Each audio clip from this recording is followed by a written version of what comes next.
Today's Nepal हेरेर बस्नुहुने सम्पूर्ण नेपाली दर्शक महानुभावहरूमा म दिलीप लामाको तर्फबाट नमस्कार। र आज पनि मसँग एकजना नयाँ प्रतिभा हुनुहुन्छ, एकदमै मिठो गीत गाउँछु भनेर भन्नुभएको छ। उहाँको स्वर सुन्नेछौँ र उहाँको स्वर कस्तो लाग्छ, एकदमै नयाँ हुनुहुन्छ। तपाईँहरूले उहाँको स्वर सुनिसकेपछि कमेन्ट गरिदिनु होला र उहाँहरूलाई चाहिँ एकदमै साथ सपोर्ट सहयोग गरिदिउँ हामी सबैजनाले। लाइक कमेन्ट सेयर गरेर सुरुमा म केही पनि ढिला नगरी उहाँलाई स्वागत गर्न चाहन्छु। स्वागत छ यहाँलाई। हस्, थ्याङ्क यू सर। हजुरलाई पनि। हजुरको शुभ नाम बताइदिनुहोस् न। म मिलन बान्तावा, 5 थरबाट आएको, काठमाडौँ। गीत गाउँछु भन्नुभएको छ, सुरुमा हाम्रो दर्शकलाई एउटा गीत सुनाइदिनुहोस् अनि कुराकानी गर्नुहोस्। हस्, सुन्छु। तिमी कसको हुने होला, मनी कसको हुने होला, तिमी कसको हुने होला, मनी कसको हुने होला, नछुट्ने त भन्छौँ हामी, छुटेका ती रुने होला, छुटेका ती रुने होला, तिमी कसको हुने होला। Thank you. एकदम मिठो गीत गाउनुभयो। दर्शकलाई भन्न चाहन्छु कस्तो लाग्यो उहाँको आवाज, कमेन्ट गरिहाल्नु होला। उहाँले पहिलो गीत गाइसक्नु भएको छ। उहाँलाई म आज धेरैभन्दा धेरै गीत गुनगुनाउनु लाउनेछु र पक्कै पनि कस्तो कस्तो गीत चाहिँ गाउनुहुन्छ तपाईँले? मैले लोकगीत पनि गाउँछु, आधुनिक पनि गाउँछु, दुइटै उस्तै गाउँछु। गीत सङ्गीत सिक्नुभयो कि? सङ्गीत सिकेको छैन, त्यस्तो सिक्ने समय पनि मिलेको छैन। साङ्गीतिक क्षेत्रमा प्रवेश गर्नुभयो कति भयो? मैले गीत त सानैदेखि नै अब गाउँदै आएको हो। अनि अहिलेसम्म गीत सङ्गीतको लागि हरेक अब दुःख कष्ट गरियो। अब गिट्टी बालुवादेखि लिएर विदेशसम्म पुग्यो, त्यही पनि अब कमाउन पनि सकिएन, अनि सङ्गीतलाई अब छोड्न पनि सकिएन, अगाडि बढाउन पनि सकिएन। गीत त सानैदेखि गाउँथेँ, सङ्गीत क्लास चाहिँ लिएको छैन। सङ्गीत क्लास लिनुभएको छैन। धेरै सङ्घर्ष गरिरहनु भएको छ अगाडि बढ्नको लागि। हजुर, अहिलेसम्म भन्ने नै हो भने त दुःख त कति गरियो है। पहिलो इन्टरभ्यू आज हाम्रो टुडेस नेपालमा तपाईँ। हजुर। अब फेरि पनि अर्को गीत सुनाउनु पर्दा कुन सुनाउनुहुन्छ? अन्जु पन्तको म सुनाउँछु एउटा, जिन्दगी यो फुलै फुलको थुङ्ग हुँदैन भन्ने। जिन्दगी यो फुलै फुलको थुङ्गो हुँदैन, जिन्दगी यो फुलै फुलको थुङ्गो हुँदैन, ओइलाउने र फक्राउनेको टुङ्गो हुँदैन, फुलको टुङ्गो हुँदैन, जिन्दगी यो फुलै फुलको थुङ्गो हुँदैन, कहिले काहीँ अचानोमा टुक्राइन्छ मन, कहिले काहीँ अचानोमा टुक्राइन्छ मन, कहिले हाँस्दै हत्केलामा चढाइन्छ जीवन, कहिले हाँस्दै हत्केलामा चढाइन्छ जीवन, जिन्दगानी सोचे जस्तो मिठो हुँदैन। एकदम मिठो गीत सुनाउनु भयो। विदेश कुन देश जानुभएको थियो तपाईँ? म अब त्यस्तै हो, अब पैसाले पुगेन, नपुगेपछि म मलेसिया गएँ अन्तिममा। त्यहाँ पनि अब बिरामी भएँ, अस्वस्थ भएँ, पछि म 18-19 महिनामै नेपाल आएको। लगभग कति भयो अहिले नेपाल आउनुभयो? नेपाल आएको म 2 साल जति भयो। 2 साल भयो। काठमाडौँमा बसोबास गर्दै हुनुहुन्छ, कुन ठाउँमा? काठमाडौँमा यति बेला यो पेप्सीकोला भन्ने ठाउँ रहेछ, म पनि नयाँ छु यहाँ। पेप्सीकोला भन्ने ठाउँमै छु म अहिले। के गर्दै हुनुहुन्छ अहिले काठमाडौँमा? यहाँ आएर अगाडि चाहिँ 1 महिना 14 दिन गार्डको काम गरेँ। अनि 12 घन्टा काममा चाहिँ अलिक थाकियो, अनि सकिएन पनि, अरू अब समय नमिल्ने, अनि अहिले चाहिँ अब कपडा पसलमा यसो बसिरहेको छु, काम गर्छु। परिवारमा को हुनुहुन्छ तपाईँहरू? परिवारमा सबैजना हामी 9 जना हो। बाबा मम्मीसँग 10 जना हो। म सबैभन्दा कान्छु। परिवारमा अहिले बाबा र मम्मी हुनुहुन्छ अनि साथमा जेठा दाइको एकजना छोरो छ, त्यति हो। अनि परिवारबाट कतिको सपोर्ट छ त तपाईँलाई साङ्गीतिक क्षेत्रमा अगाडि बढ्नको लागि? अब परिवारबाट त सपोर्ट त छ, त्यही पनि अब गरिब परिवारमा जन्मेको होइन, अब आर्थिकमा छैन, आर्थिक अवस्था गाउनुपर्छ त भन्नुहुन्छ, अब आर्थिकले नै गर्ने हो सबै होइन। गीतहरू रेकर्ड गर्नु भएको छैन? छैन, त्यस्तो एकदमै रुचि छ, अब अन्तिममा गीत रेकर्ड गर्छु भन्ने सपना चाहिँ छ, अहिलेसम्म छैन। ओके, फेरि पनि अब गीत सुनाइदिनुहोस् न त, अब धेरै लिस्ट बनाएर ल्याउनु भएको रहेछ, अब कुन सुनाउनुहुन्छ?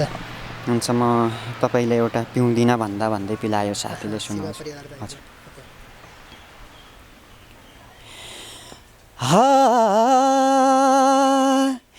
पिउँदिन भन्दा भन्दै पिलायो साथीले,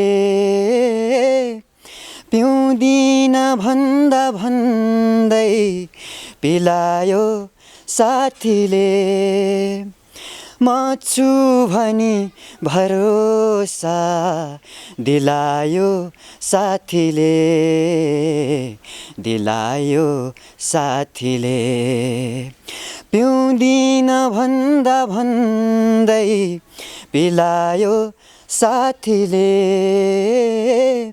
म छु भनी भरोसा दिलायो साथीले, दिलायो साथीले। Thank you sir. एकदम मिठो गीत सुनाउनु भयो। कतिवटा गाउने भनेर आउनु भएको थियो आज इन्टरभ्यूको लागि? मैले 8वटा 9वटा जति चाहिँ गाउँछु। 8वटा जति चाहिँ? हजुर। 3टा त गाइसक्नु भयो। हजुर। अब फेरि तपाईँको बारेमा के भन्नु छ हाम्रो दर्शकहरूलाई स्पेसल? मेरो बारेमा अब एकदमै सानैबाट म गीत सङ्गीतलाई माया गर्ने मान्छे, अनि गरिब परिवारमा पनि जन्मेको मान्छे। मैले नगरेको काम अहिलेसम्म कुनै पनि छैन होला, ढुङ्गा बालुवा गिटी कुटे, अनि विदेशसम्म गएको छु, काठमाडौँ आएर यतिसम्म दुःख पाएको छु, त्यो मेरै ठाउँमा छ।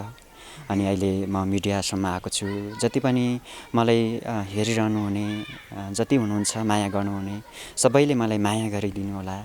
अनि यहाँहरूको माया पाएँ भने पक्कै पनि मेरो आवाजहरू तपाईँहरूको साथमा आउनेछ। विदेश गएर अस्वस्थ भएर आएँ, झन्डै मरेर आएँ, भोलि के हुन्छ त्यो त थाहा छैन, तर छिट्टै माया पाएँ भने तपाईँहरूको साथमा मेरो आवाज म ल्याउन चाहन्छु। विदेश गएर बिमारी हुनुभयो भन्नुभयो, के रोग लागेको थियो भन्नु मिल्छ? त्यहाँ मलेरिया एउटा लाग्यो, डेङ्गु, अनि अर्को एकदमै खोकेको थिएँ, अनि 8-9 महिना खोके पछाडि म चाहिँ लगभग बाँच्दिनँ होला, नेपाल पुग्दिनँ होला जस्तो लागेको थियो। अनि अन्तिममा नेपाल आएँ। नेपाल आए पछाडि अब उपचार भएर जाती भएँ, त्यही पनि अहिले पनि अस्वस्थ छु। घाँटी त्यो खोकेको निहुँ भएको दुखिरहन्छ, कति दबाई खाइसकेँ, जाती भएको छैन। गीत गाउँदाखेरि समस्या आउँछ कि आउँदैन त्यो घाँटीमा? गीत गाउँदा समस्या आउँछ, त्यही पनि अब आफ्नो रुचि हो है, बरु मरियो भने पनि गीत गाइ नै मर्ने हो, दुख्छ घाँटी।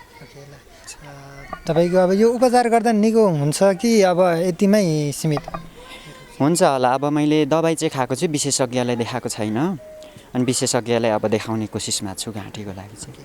अब ल ठिक छ, फेरि पनि अब एउटा गीत सुनाइदिनुहोस् न त। 8वटा गीत गाउन भनेर आउनु भएको रहेछ। हुन्छ। धन ल्याउँछु भन्दै गएका थियौ उडेर आकाशमा, कस्तो भई गयो कस्तो भई आयो काठैको बाकसमा, सँगै जाम स्वर्ग भनेको भए मै जाने थिइन र, जवाब देऊ प्यारा एक वचन बोला बोल्दैनौ किन र, बोला माया एक वचन बोला तिम्रै बोली छ मलाई अनमोला, तिम्रै बोली छ मलाई अनमोला।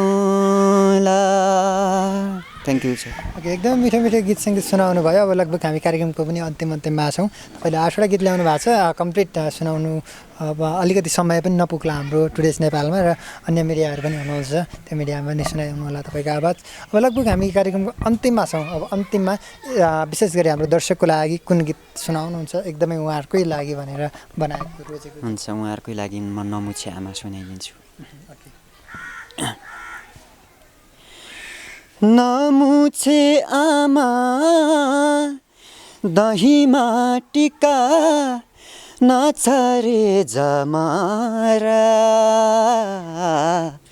दैवले पर्दा उठायो आमा आउँदिन फर्केर